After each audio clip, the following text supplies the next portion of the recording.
Hello students, आज हमारा chapter है 13, क्लास 7th एंड टॉपिक का नाम है एक्सपोनेंट्स एंड पावर्स। अब what is exponents and what is power, ठीक है। तो one by one we will understand this.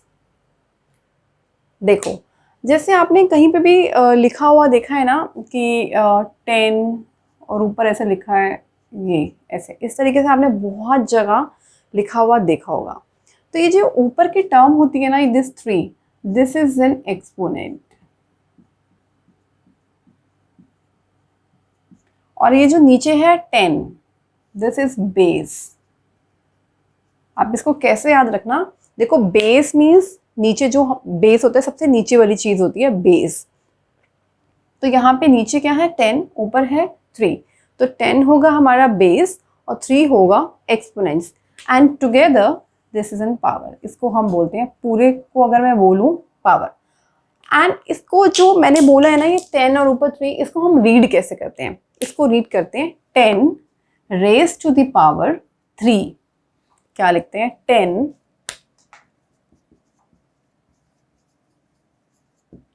Raise to the power 3 बोलते हम इसको इस तरीके से हैं, ठीक है। 3 होगा एक्सपोनेंट, 10 होगा बेस और पूरा ये जो है पावर, या इस पूरे को हम बोलते हैं एक्सपोनेंशियल फॉर्म। कोई भी चीज अगर इस तरीके से लिखी हुई है ना, तो हम उसको बोलते हैं दिस इन एक्सपोनेंशियल फॉर्म। ये किस फॉर्म में है? एक्सपोनेंशियल फॉर्म में है, ठीक है। Let's move forward. अब हम पढ़ेंगे कि हमारे पास इनको जो, जैसे एक्सपोनेंशियल फॉर्म में अगर कोई भी चीज़ हमें दी हुई है, तो इसको हम सॉल्व कैसे करते हैं आगे। तो देखो सॉल्व कैसे करते हैं हम, हाउ टू सॉल्व।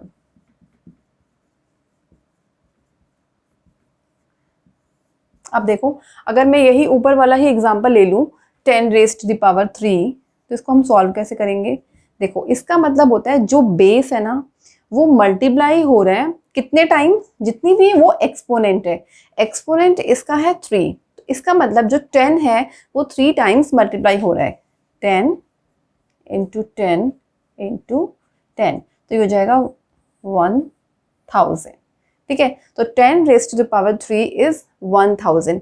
अब जरूरी नहीं है कि आपको पास सारी एक्सपोनेंशियल फॉर्म ऐसी होंगी 10 रेज टू द पावर। अब किसी भी बेस कुछ भी हो सकता है, उसके एक्सपोनेंट कुछ भी हो सकते हैं। मैं बोल रही हूँ 2 रेज टू द पावर 5, तो ये हो जाएगा 2 जो है वो 5 टाइम्स क्या हो रहा है, multiply. 2 into 2 into 2 into 2 into 2। तो इसको हम सॉल्व कैसे करेंगे? 2 इंटू 2 4, 4 इंटू 2 8, 8 इंटू 2 16, 16 इंटू 2 32, ठीक है। या ये ऐसा भी हो सकता है 20 रेज टू द पावर 3 या 20 रेज टू द पावर 2। तो ये हो जाएगा 20 is multiplied 2 times, so 20 into 20 400, ठीक है। इस तरीके से हम इसको सॉल्व करते हैं। अब देखो, ये तो हमें ये पता चल गया कि एक्सपोनेंशियल फॉर्म से हम कोई भी नॉर्मल नंबर कैसे लाते हैं। अब आप इसको रिवर्स पढ़ोगे। रिवर्स में क्या होगा कि आपको कोई भी नॉर्मल नंबर दिया हुआ है, आप उसको एक्सपोनेंशियल फॉर्म में कैसे सॉल्व करोगे, ठीक है। तो how to convert into an exponential form will be our next topic.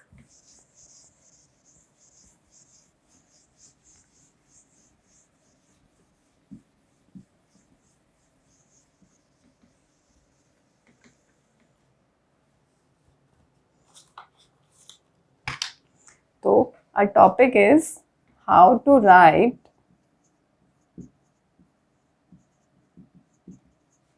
any number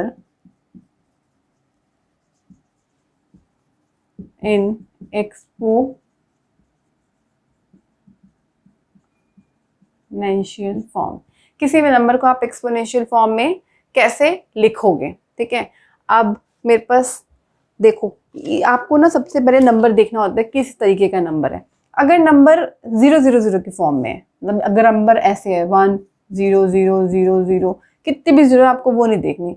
तो आप इसको बहुत इजीली एक्सपोनेंशियल फॉर्म में कन्वर्ट कर सकते हो। देखो आपको सिर्फ जीरो गिननी है, कितनी है 1 2 3 4 5 और आपको लिखना है 10 रेज टू द पावर 5। अगर यही होता 2 आता आगे 3 4 5 तो आप क्या करते? तो आप देखो क्या करते, आप इसको लिखते ऐसे नहीं कि 20 हो जाएगा, आप 20 raise to the power, no. अब आप इसको क्या करोगे, पहले अलग अलग लिखोगे, 2 को अलग लिखोगे और इसको अलग, 1 2 3 4 5, इसको लिखोगे 2 इंटू 1 0 0 0 0 0। अब देखो लिखोगे 2 इंटू, आप इसको अब सॉल्व कर सकते हो क्योंकि ये मैंने आपको बताया हुआ है, जीरो गिननी है आपको, सिर्फ कितनी है 1 2 3 4 5, तो 10 टू द पावर 5। इस तरीके से आप करते हैं। ये आपको दिया हुआ है 7 लाख, तो आप 7 लाख को पहले लिखोगे कैसे,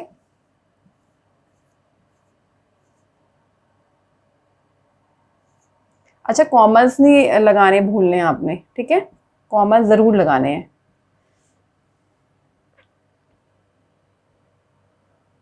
7 लाख, ठीक है, इंडियन सिस्टम के हिसाब से लगाएंगे कॉमर्स। 7 लाख को इस तरीके से लिखा, तो पहले आप इसको स्प्लिट करोगे, 7 इंटू, इसको अलग लिख लेंगे, ठीक है, तो ये हो जाएगा 7। Now you have to only count the zeros, 1 2 3 4 5, तो 10 raise to power 5, 7 into 10 to the power 5। अगर ये होता है 70 lakh, if it were 70 lakh, तो एक और जीरो लग जाती हमारी, ये हो जाता हमारा। तो अभी मैं इसको स्प्लिट करती, पहले स्प्लिट करके क्या होता है 7 इंटू,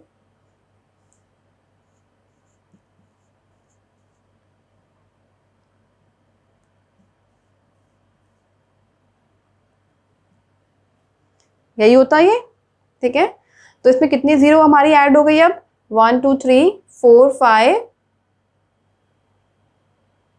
6, तो ये हो जाता है 7 into 10 to the power 6।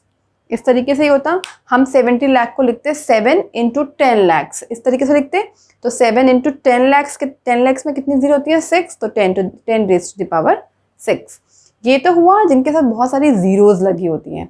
Now अगर कोई नॉर्मल नंबर है उसका जीरो नहीं लगी हुई, तब आप क्या करोगे,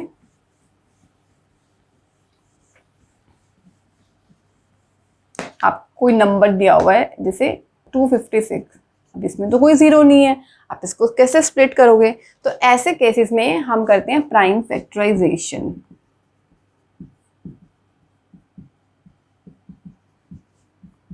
prime factorization, I hope you all are remember कि how to do the prime factorization, कैसे करते हैं आपको याद ही होगा। पहले आप इसको 2 से डिवाइड करेंगे, ये आएगा 1 2 2 जा 4 2 8 जा 16, अगेन 2 से करोगे, 2 6 जा 12 2 4 जा 8, अगेन 2 से करेंगे 32, अगेन 2 से डिवाइड करेंगे तो 16 आएगा, देन 2 से करेंगे तो 8 आएगा, देन 2 से करेंगे तो 4 आएगा, देन 2 देन 1। ये इसका प्राइम फैक्टराइजेशन हो गया। अब आप इसको लिखोगे कैसे, 2 into 2 into 2 into 2 2 2 into 2 into 2। अब यहाँ पे 2 बार बार मल्टीप्लाई हो रहा है, वहाँ पे 0 बार बार मल्टीप्लाई हो रही थी, तो आप इसमें 2 को ऐड देख लो, कितने काउंट कर लो, 1 2 3 4 5 6 7 8, तो ये हो जाएगा 2 raise to the power 8। Clear. अगर आपके पास 32 होता, 32, देन आप क्या करते, अगेन आपको प्राइम फैक्टराइजेशन करना होता है, 2 16 2 8 2 से 4 2 से 2 और 2 से 1, तो ये कितना हो जाता है 2 इंटू 2 इंटू 2 इंटू 2 इंटू 2। कितने काउंट करें, कितने टाइम्स आ रहे हैं 2, 5 टाइम्स, तो ये हो जाएगा 2 रेज़ टू द पावर 5। इस तरीके से हम किसी भी नंबर को एक्सपोनेंशियल फॉर्म में लिखते हैं। तो अब आपको ना ये चीज़ पता चल गई कि आपके पास अगर एक्सपोनेंशियल फॉर्म है किसी नंबर की, तो आप नॉर्मल नंबर में कैसे कन्वर्ट करोगे, और ये पता चल गया कि कोई नॉर्मल नंबर है तो आप उसको एक्सपोनेंशियल फॉर्म में कैसे कन्वर्ट करेंगे। Now let's move forward. अब इस एक्सपोनेंट्स के ना कुछ लॉज होते हैं कि किस तरीके से हम इसको सॉल्व करते हैं।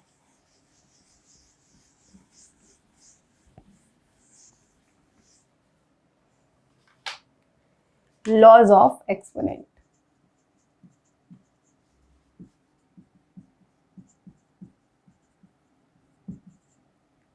व्हेन बेस सेम हो। अब देखो इस एक्सपोनेंट को हम सॉल्व करेंगे, इसके दो पार्ट्स हैं। जब आपके पास बेस सेम होता है तो आप एक्सपोनेंट्स को कैसे सॉल्व करते हो? जब आपके पास बेस डिफरेंट होता है देन व्हाट यू डू। तो सबसे पहले हम करेंगे बेस सेम। अब बेस सेम में भी दो पार्ट हैं। अगर बेस सेम है और हमारे पास जो एक्सपोनेंशियल फॉर्म है वो मल्टीप्लाई हो रही है, देखो जैसे मैं आपको बताती हूँ, मैंने दो चीज़ों का बेस सेम ले लिया, ए, इसका भी मैंने ले लिया ए। एक्सपोनेंट्स अलग अलग हैं, इसकी पावर है x और x की पावर है y, और ये दोनों मल्टीप्लाई हो रहे हैं। ठीक है, यहाँ हम लेंगे मल्टीप्लाई और यहाँ लेंगे डिवाइड। ठीक है, समझ आ रहा है आपको?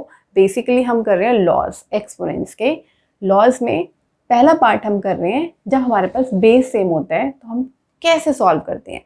दो चीज़ें होती हैं बेस सेम में भी, बेस सेम एक्सपोनेंट्स अलग अलग मल्टीप्लाई हो रही हैं ये दोनों चीज़ें, या बेस सेम और दोनों चीज़ें एक्सपोनेंट्स अलग अलग एंड दे आर डिवाइड, वो डिवाइड हो रहे हैं। तो कैसे सॉल्व करेंगे? देखिए, अगर a raise to the power x into a raise to the power y है तो ऐसे केसेस में हम क्या करते हैं, बेस को सेम रखते हैं, पावर को ऐड कर लेते हैं। ठीक है, पावर गेट्स एडेड,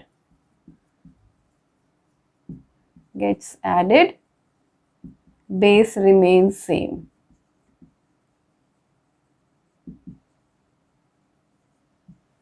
ठीक है, ऐसे केसेस में क्या होता है, बेस सेम रहता है, पावर ऐड हो जाती है। फॉर एग्जाम्पल अगर है 7 raise to the power 2 multiply 7 raise to the power 9, तो ये हो जाएगा 7 raise to the power 2 plus 9, तो 7 रेज टू द पावर 11। ठीक है, आपको समझ आया कि मैं क्या कह रही हूँ? समझ आया? एक और एग्जांपल मैं आपको बताती हूँ। अगर है 21 raise to the power 5 multiply 21 raise to the power 2, तो हो जाएगा 21 raise to the power 7। 5 plus 2 is 7। तो आपको ना जब एक्सरसाइज के आप क्वेश्चन सॉल्व करोगे ना तो आपके लॉज बहुत यूज़फुल रहेंगे। आपको न्यूमेरिकल सॉल्व करते, क्वेश्चन सॉल्व करते टाइम ना आपको बहुत बार ये चीज़ें आपको याद होने चाहिए लॉज, क्योंकि ये इतने फटाफट इनसे ना क्वेश्चन बहुत जल्दी सॉल्व हो जाता है। नहीं तो आप अटके ही रह जाओगे। आप पहले 7 रेज टू द पावर 2 पूरा एक्सपैंड करोगे, देन आप 7 raise to the power 9 expand करोगे, देन जो भी आंसर आएगा दोनों का आप उस दोनों को मल्टीप्लाई करोगे, तो उसमें तो मतलब आपको बहुत टाइम वेस्ट हो जाता है। तो आपको बेसिकली लॉज कुछ ट्रिक्स होती हैं जिससे आपको पता चल जाता है कि करना क्या है, जिससे बहुत जल्दी जल्दी चीज़ें सॉल्व हो जाती हैं। जैसे कि यहाँ पे क्या करना है, आपको बेस अगर सेम है और एक्सपोनेंट्स अलग अलग है और वो दोनों मल्टीप्लाई हो रहे हैं, तो आपको बेस को एक ही टाइम लिखना है, सेम रखना है, पावर को क्या करना है, ऐड कर देना है। अब यही चीज़ अगर आपके पास है, यहाँ भी देखो आपके पास बेस सेम है, एक्सपोनेंट्स अलग अलग है, बट दे आर डिवाइडिंग, ये डिवाइड हो रहे हैं। तो ऐसे केस में क्या होता है, बेस वही रहता है, ए ही रहेगा, पावर माइनस हो जाएंगी। तो आप क्या लिखोगे, powers gets subtracted, base remains same.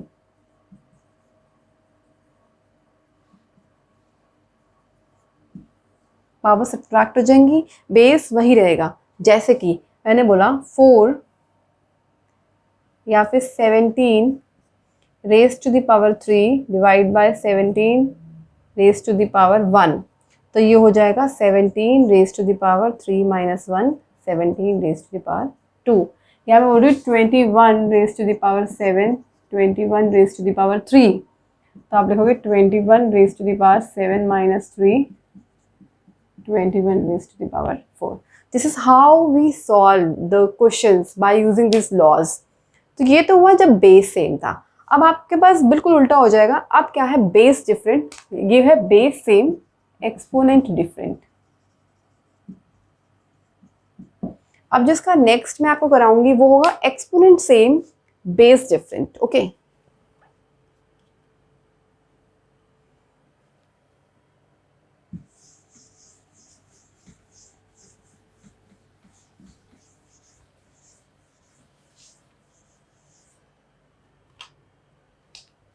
अब है exponent same base different.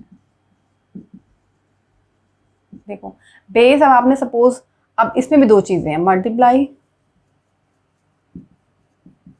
Divide. अब देखो बेस आपने अलग अलग लिया है, एक लिया आपने सपोज ए, एक लिया है बी, लेकिन एक्सपोनेंट सेम है। सपोज ये भी एम है और ये भी एम है। देखो इस केस में आप क्या करते हो, a raise to the power m है और बी भी raise to the power m है। ऐसे केसेस में क्या होता है, पहले वाले केसेस में एक्सपोनेंट सेम थे, ऐड हो गए थे, यहाँ बेस सेम है, but it does not mean कि यहाँ बेस सेम है तो आप बेस को ऐड कर दोगे। यहाँ base gets multiply, A into B raise to the power M, या फिर A B raise to the power M, ये क्योंकि मल्टीप्लाई हो रहे हैं। तो क्या होगा, base gets multiply, exponents remain same. For example, मैंने कोई एग्जाम्पल आपको कराया, अभी मैं ये डिवाइड हटा देती हूँ।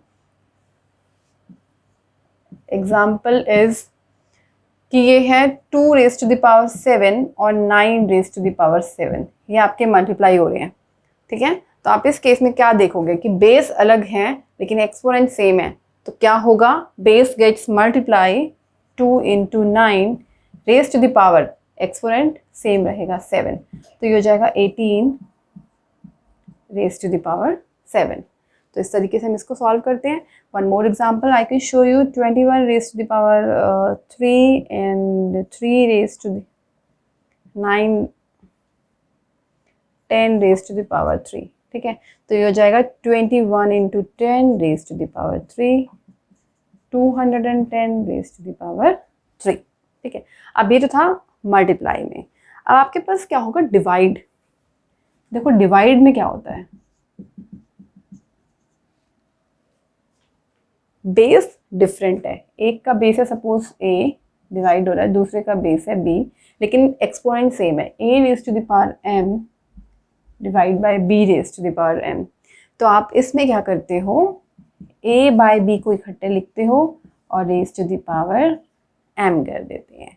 ठीक है, जैसे मेरे पास है 2 raise to the power 7 divide by 9 raise to the power 7, ऐसा कोई क्वेश्चन है तो आप उसमें क्या करोगे, 2 by 9 raise to the power 7, power एक ही बार आएगी आपके पास।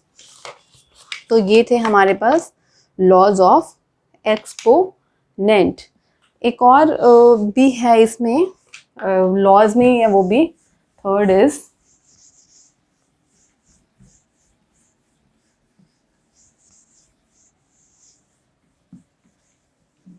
लॉ का नाम है power of power.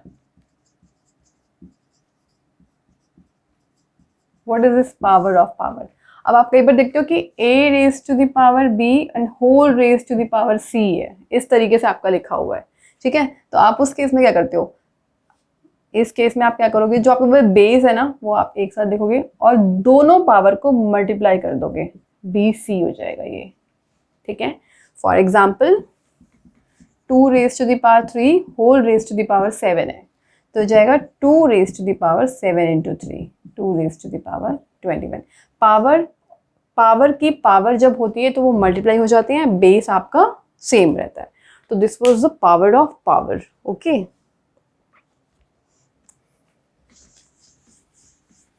One important note, सबसे इम्पॉर्टेंट नोट इस चैप्टर का है, अगर किसी चीज की पावर 0 है, मैंने बोला a raise to the power 0, तो what will be the value, बच्चे कई बार लिखते हैं a raise to the power 0 होगा, but this is wrong, a raise to the power is 1। And ज़रूरी नहीं है कि a रेज़ टू पावर, कुछ भी रेज़ टू द पावर अगर 0 है, मेरे को 20 raise to the power 0, 10 raise to the power 0, 200 raise to the power 0, 36 raise to the power 0, ये सब क्या होते हैं? 1 होते हैं। तो ये नोट है आपका, क्वेश्चन में आपको किसी की पावर अगर 0 देखते हो तो आप उसको क्या लिखते हो? 1। तो एनीथिंग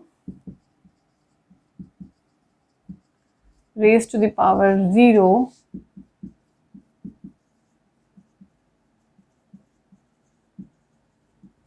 इज इक्वल्स टू 1। किसी भी चीज की पावर अगर 0 होती है तो उसकी वैल्यू क्या होती है? 1 होती है। Now next topic is standard form. What is the standard form?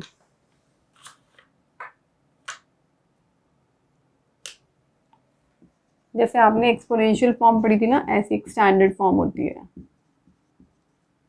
कुछ कुछ मिलती है, बट बहुत चीज एक्सपोनेंशियल से कुछ मिलती है, लेकिन एक्सपोनेंशियल से एग्जैक्टली नहीं मिलती है। फॉर एग्जाम्पल आपको बोला 6 लाख, इसको स्टैंडर्ड फॉर्म में करना है, तो ये बिल्कुल एक्सपोनेंशियल फॉर्म की तरह ही होगा। आप स्प्लिट करोगे पहले इसको 6 इंटू 1 लाख, 6 इंटू जीरोस को काउंट करोगे 5 जीरो होंगी, तो 6 इंटू 10 टू द पावर 5। यहाँ तक तो ठीक है, आपने इसको स्टैंडर्ड फॉर्म में कन्वर्ट कर लिया है। लेकिन अगर इस तरीके से आता है, आपको क्वेश्चन चेंज कर दिया कि ये आ गया 4, ये बोल रहे हैं 4 करोड़ 16 लाख, ठीक है। तो आप पहले 0 0 अलग कर लोगे, आप देखोगे 416 इंटू 10,000, इस तरीके से करा, ठीक है। तो 416 इंटू 10 टू द पावर 5 हो गया। तो कई बार बच्चे बोलते हैं कि हाँ यहीं पे ही ना ये इसका हो गया standard form, but no, this is an exponential form. Standard form में क्या करना होता है आपको, यहाँ पे एक डिजिट होनी चाहिए। जो भी आप 10 टू द पावर लिख रहे हो उसके आगे जो नंबर है वहाँ पे सिर्फ एक डिजिट नंबर होना चाहिए। लेकिन यहाँ पे देखो 416 है, तो आप इसको 1 डिजिट नंबर तो नहीं बना सकते हो, पर हाँ एक डिजिट के बाद पॉइंट लगा सकते हो। आपको उसको बनाना होगा 4.16। अब आप इसको 4.16 कैसे बनाओगे? देखो 0.16 जब मैं बनाया है ना, तो मैंने जहाँ भी पॉइंट लगाया है, जहाँ भी पॉइंट, उसके बाद के डिजिट मुझे काउंट करने हैं, ठीक है। 2 डिजिट हैं तो पावर में 2 ऐड हो जाएंगे।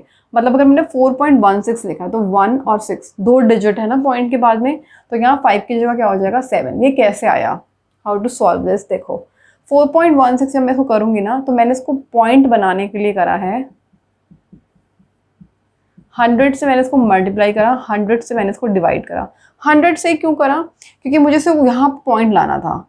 पॉइंट के बाद जितनी भी डिजिट होती हैं उतनी जीरो लगा के उस नंबर से आप इसको मल्टीप्लाई करोगे, उस नंबर से उसको डिवाइड करोगे। देखो जैसे मुझे 4.16, तो मुझे 16 2 डिजिट थी, तो मुझे 2 जीरो लगा के, 2 जीरो से क्या बनता है? 100 बनता है। तो 100 से मल्टीप्लाई डिवाइड करूँगी, तो ये जो डिवाइड वाला है ये तो बन जाएगा 4.16। 416 डिवाइड बाई 100 हो जाएगा 4.16। अब ये क्या हो गया? 10 टू द पावर 5, और ये हो गया 10 टू द पावर 2 हो गया। तो 4.16 बेस सेम है, पावर ऐड हो जाएंगी, तो ये इस तरीके से आया यहाँ पे, ठीक है। 4.16 10 टू द पावर 7 इस तरीके से आया। तो ये था हमारा standard form, and this was the last topic of today.